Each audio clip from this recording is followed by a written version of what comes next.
गलत् रक्तमुण्डावली कण्ठमाला महाघोररावा सुदंष्ट्राकराला विवस्त्रा श्मशानालया मुक्तकेशी महाकालकामाकुला कालिकेयम् भुजे वामयुग्मे शिरोसिं दधाना वरं दक्षयुग्मे भयं वै तथैव सुमध्यापि तुङ्गस्तनाभारनम्रा लसद्रक्तसृक्कद्वया सुस्मिता स्यात् शवद्वन्द्वकर्णावतंसा सुकेशी लसत्प्रेतपाणिं प्रयुक्तैककाञ्ची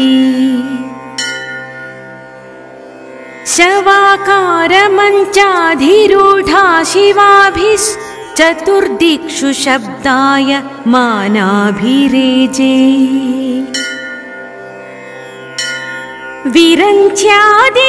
विरञ्च्यादिदेवास्त्रयस्ते गुणास्त्री समाराध्य काळीं प्रधाना बभूवुः अनादिं सुरादिं मखादिं भवादिं स्वरूपं त्वदीयं न विन्दन्ति देवा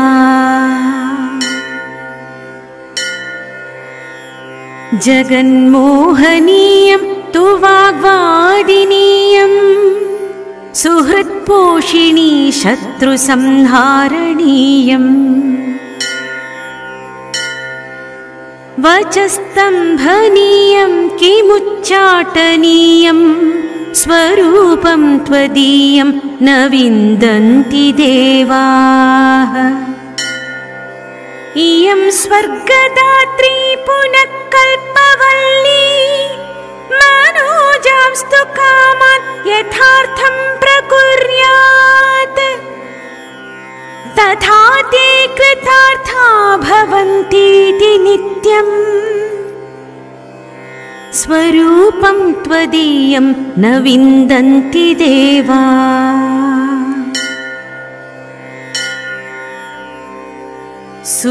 सुरापानमत्ता सुभक्तानुरक्ता लसत्पूतचित्ते सदा विर्भवत्ते जपध्यानपूजा सुधाधौतपङ्का स्वरूपं त्वदीयं न विन्दन्ति देवाः चिदानन्दकन्दं हसन्मन्दमन्दं शरच्चन्द्रकोटि प्रभापुञ्जबिम्बम् मुनीनां कवीनां हृदि द्योतयन्तं स्वरूपं त्वदीयं न विन्दन्ति देवाः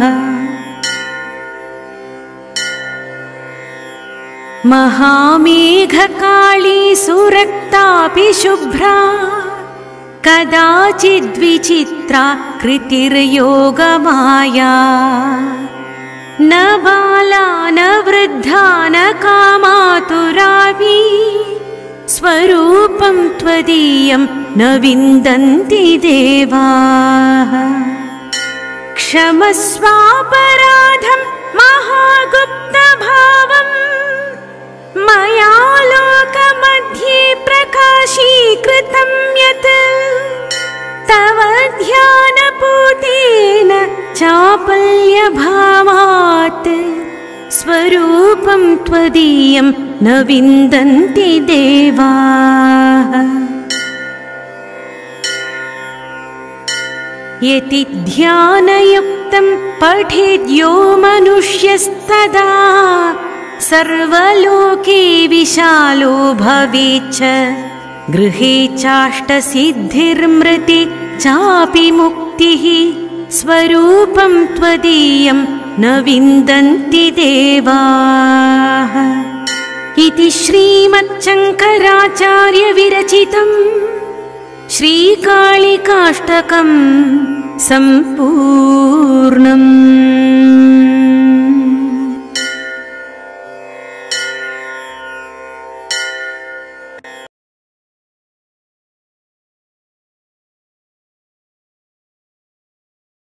गलत् रक्तमुण्डावली कण्ठमाला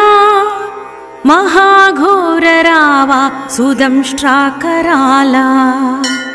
विवस्त्रा श्मशानालया मुक्तकेशी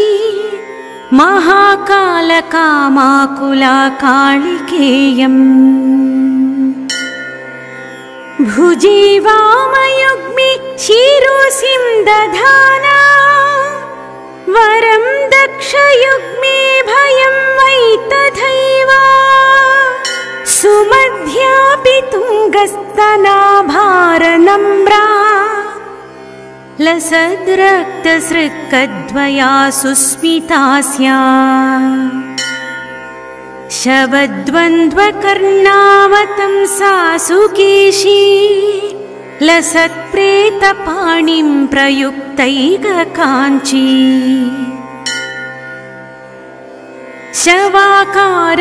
शवाकारमञ्चाधिरूढा शिवाभिश्चतुर्दिक्षु शब्दाय मानाभिरेजे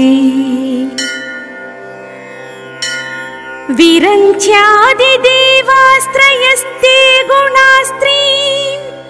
समाराध्य काळीं प्रधाना बभूवुः अनादिं सुरादिं मखादिं भवादिं स्वरूपं त्वदीयं न विन्दन्ति देवा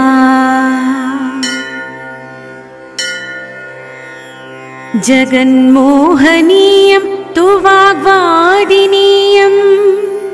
सुहृत्पोषिणी शत्रुसंहारणीयम् वचस्तम्भनीयं किमुच्चाटनीयं स्वरूपं त्वदीयं न विन्दन्ति देवाः इयं स्वर्गदात्री पुनः कल्पवल्ली मनोजांस्तु कामान् यथार्थं प्रकुर्यात्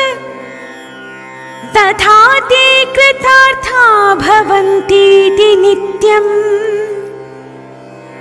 स्वरूपं त्वदीयं न विन्दन्ति देवा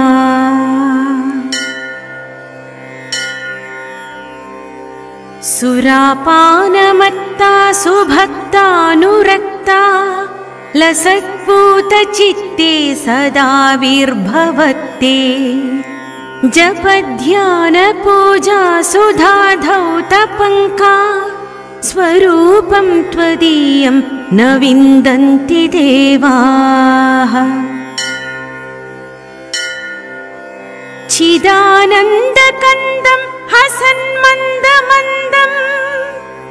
शरच्चन्द्रकोटि प्रभापुञ्जबिम्बम् मुनीनां कवीनां हृदि द्योतयन्तं स्वरूपं त्वदीयं न विन्दन्ति देवाः